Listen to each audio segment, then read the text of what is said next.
بسم الله الرحمن الرحيم ربي اشرح لي صدري ويسر لي أمري واحلل عقدة من لساني يفقه قولي ربي زدني علما ربي زدني علما ربي زدني علما اللهم فقهنا في الدين اللهم إني أسألك علما نافعا وعملا متقبلا ورزقا طيبا اللهم انفعنا بما علمتنا وعلمنا ما ينفعنا وزدنا علما الحمد لله ثم الحمد لله.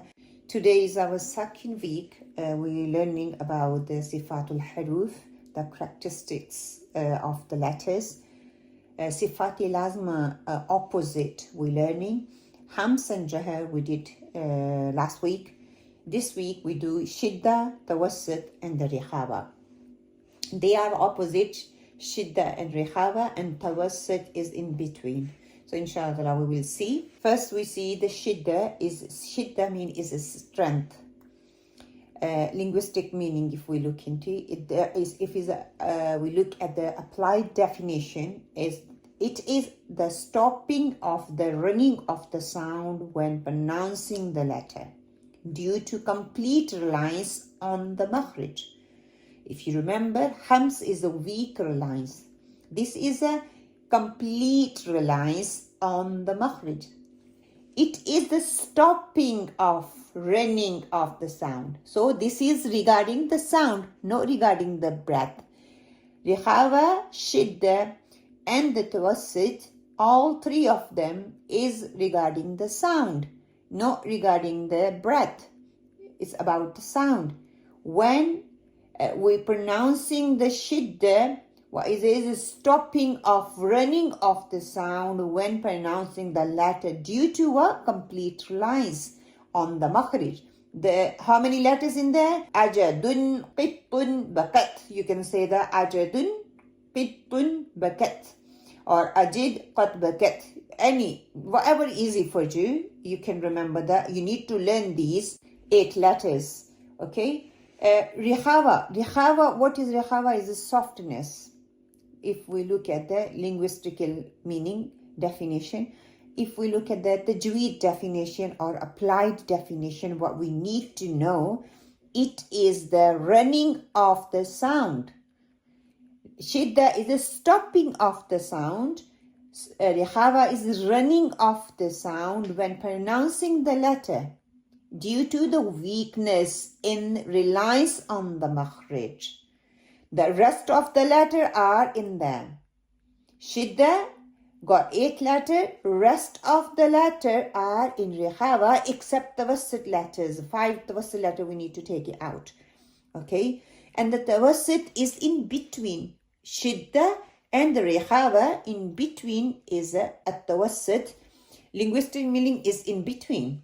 Tawassut is in between. And definition or applied definition, you can say that, which we need to understand it, is these letters are in between Shiddah and the Rikhawah. The sound in partially restricted and partially running. So it's not like strongly go to the makhrij and grab the makhrij and just because the weakness, no, the both. Same time, you need to grab the letter, give the weakness and the strongness, and then you pronounce the letters. Please make these notes. You need to remember that Rikhawah, Shiddah and Tawassut is about the timing. It's about the sound, not about the breath. Hams and Jahar about the breath, running and stopping. This is the sound, running and stopping. Shiddah, look at the strength of the Shiddah, how we can pronounce the Shiddah letters. Sound is trapped behind the makhrij of the Shiddah letter. For example, firstly, the sound travel up to the windpipe and trap behind the makhrij. Then what happened for ak? Ak is a Shiddah. And then we apply the hams. Ak, ak. And remember that if is a one letter got the Shiddah in it, cannot be the opposite sifa in the same makhrij. Cannot be Rikhawah when the Shiddah. Yes, can be a hams, can be a jahar, one or other. Cannot be Rikhawah or Tawassut. With the same pair, with the same opposite, cannot be the same makhraj got the other sifa. At a time, just only one sifa, same makhraj got one sifa. Secondly, the latter is the release through hams after being trapped. Okay, look at the picture. Little star, you can see that. Where is the makhraj of the calf? Hard and soft palates, where is the closing together? Where is the light calf makhraj? You go to the makhraj and say ak. Then you apply the hams on it. You hear the sound of. About the Rikhawah. Sound is freely running through makhraj without any entrapment. For example, looking at the Rikhawah letter, Sheen and the Zai, it can be seen that sound travel freely through their makhraj without any restriction. Yeah? Ash. If I'm doing really strong tafashi, still you can see the blue part. This is the makhraj of the sheen. I have to leave the gap in between. The gap is because of we applying the Rikhawah, and the sound supposed to travel from the windpipe to empty space in the hard palate, palate and your mouth and your tongue, and travel out. Ash, ash. If I pronounce the sheen, the sound coming out, I'm making this restriction there. So it means I'm not pronouncing the proper Rikhawah into it. Ash, sound should be freely, I can hear the ash. This is the Rikhawah. Yeah. If I say ash, it means I'm restricting the makhraj from pronouncing from the sifa. Same with as. What is it? The busy sound. Windpipe to mouth, the empty space in the mouth, and coming out from the mouth. Okay? The tip of the tongue, where the za makhraj is, staying behind the lower incisor. As, ash, as. Same with the tawassut now. In between. There is incomplete closure of the makhraj for the tawassut letters. As a result, the sound is partially trapped and partially running. Each tawassut will be looked at. First, what we can do, if we look at the noon, we go to the makhraj, we block the makhraj. Sound is blocked at the tip.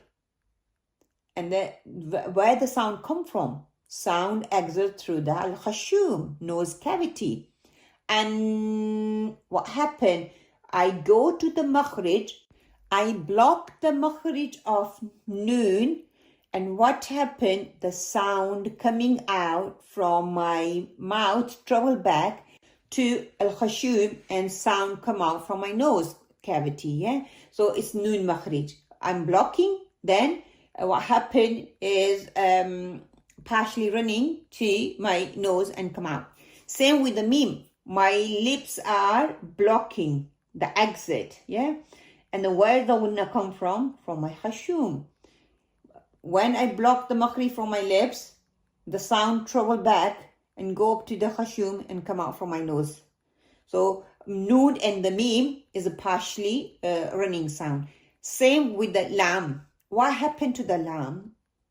I block the lam makhraj. We already learned about the makhraj. Tip of my tongue touching the upper gums. What happened when the touch to the upper gums is block the makhraj? Al. What happened? The tip of the tongue touching the makhraj, but the side from the tongue sides sound comes out. Sound is blocked at the tip, but the sound exit left and the right from the edges of the tip.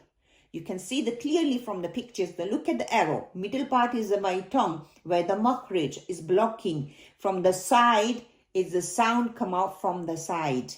Okay, you can see from the back and front, both sound. So al, feel the sides are open and the sound coming from the sides.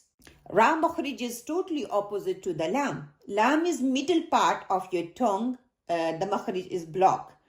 And the makhraj, the sound come from the side. For the ra, you know, the middle part of my tongue, you can see the arrow, the tiny gap, where the trilling happening, you can see we'll leave the tiny gap, and the sound come from there.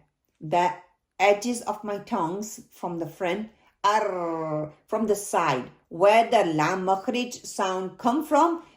For the ra, you raise the side towards the upper gums, yeah, and the middle part of your tongue leave the little gap where the sound come from, and where the trilling happening, so where is the tongue goes up and down, the middle part from the tongue, only tiny bit, we leave the little gap where we're pronouncing the ra from. In between Tawassut, when the letter Ain is pronounced, the epiglottis move back towards the wall of the lower part of the throat.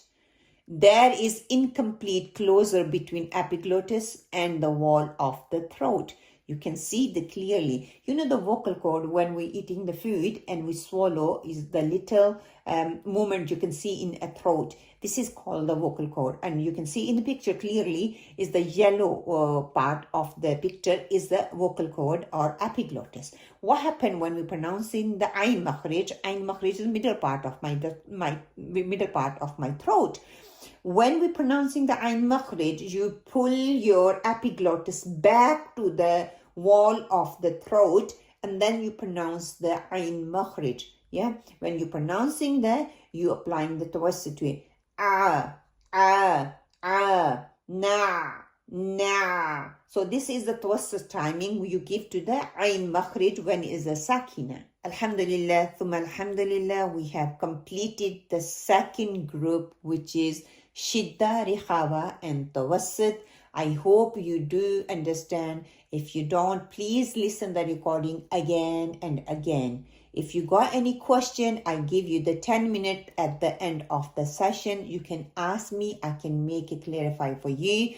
Inshallah, I clear the questions, whatever you ask you, and try my best to give you the answer for it. If you listen the recording afterward, please leave any question in the chat box. I try my best to give you the answer for it, or try to make the video according to your questions. Inshallah, biiznillah. Subhanakallahumma wa bihamdika nashhadu an la ilaha illa anta wa nastaghfiruka wa natubu ilayk wa qulu qawli hadha wa astaghfirullah li wa lakum. Ameen. Assalamu alaikum wa rahmatullah.